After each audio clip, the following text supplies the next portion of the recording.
E aí galera, beleza? Mais um vídeo aqui pra vocês. Pessoal, no vídeo de hoje a gente vai estar aí testando, andando aqui na Pop 100 com escape 2 em 1, ó, com a ponteirinha aí da Pro Torque. Essa ponteirinha massa aí, muito da hora. Então pessoal, desde já peço o seu like aqui abaixo, também se inscreva no canal e ative o sininho pra não perder nenhum vídeo. Também curte, comenta e compartilha com seus amigos, beleza? Pessoal, ficou muito da hora o resultado, como vocês estão vendo. Já tá um pouquinho sujo, né? Porque não tem jeito. Na cidade aqui tem uns pocinhos de lama, né? Aí, infelizmente, lama não, de esgoto, né? Acaba que sujo, mas é só jogar uma água e pronto. Fica zero, ó. Resultado da hora. Lembrando que ela só tá sendo usada pra fazer os vídeos, entendeu? Então, é zero ela. Aí, eu tô vendendo ela, quem quiser. Se não já tiver vendido, né? Porque eu tenho postado esse vídeo. Ou pode encomendar a sua aí, correndo abaixo aí na descrição do vídeo. Só clicar aí abaixo que tá no WhatsApp, clicar no WhatsApp aí que vai diretamente falar comigo pelo link, beleza? Então é isso, pessoal, deixar de enrolação aqui. Então simbora testar essa Pop aqui andando na rua aqui, né? Não tem ninguém pra me ajudar aqui a filmar hoje porque tá muito corrida as coisas, mas vamos assim mesmo. Então simbora. Bora ligar a Popzinha aqui, pessoal. Bora.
Você é doido, velho. A bichinha ronca, hein?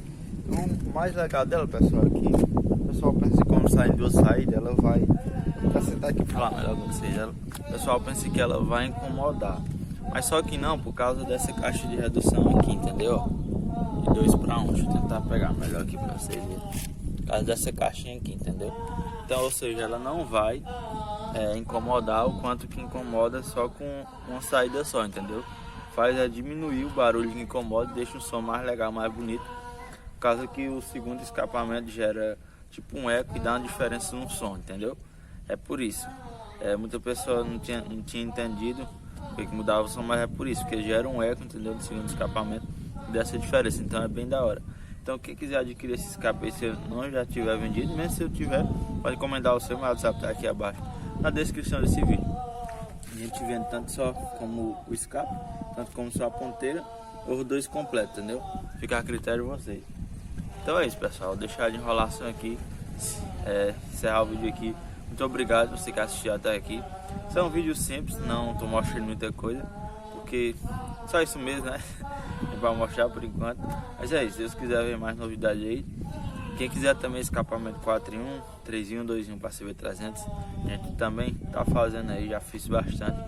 A gente tá fazendo mais aí, quem quiser meu WhatsApp também é esse que tá abaixo. Também para 150, espere aí que logo logo vai ter no canal, se Deus quiser. E também para Fez 250, beleza? Salve, salve aí pro meu amigo Marcos da Fez 250, tamo junto, mano. Ele cedeu a moto dele aí. A gente vai iniciar um projetinho logo logo, beleza? Então é isso, pessoal. Então fiquem com Deus, fique até o próximo vídeo. Valeu, é nóis e fui! Pera aí. Esqueci. Se inscreva no canal aí abaixo, ativa o sininho. Deixe seu like que ajuda demais o canal. Comenta também e compartilha, beleza? Então fui. Pessoal, tava percebendo aí na hora da edição. Tava tendo uma zoadeira atrás, né? Mano, não se preocupe, é porque é um mudo aqui da minha cidade, ó. Ei, dá um salve aí pra galera. Calma, não quero brigar com tu não. Explicando pros inscritos aqui. Por que essa zoada? Ligou? Vocês entenderam, pessoal? É por causa aí que ele tem um problema de audição também, de visão. Ele também não fala. Acaba que coitado quer falar, né? E não consegue. Ele é aqui da minha igreja, ele é crente. Aí ele pensa que tá falando com alguém. Ele também não bate bem da bola não, né? Coitado. Mas é gente boa, é gente boa. Aí explicando pra vocês o que era isso, beleza? Tamo junto.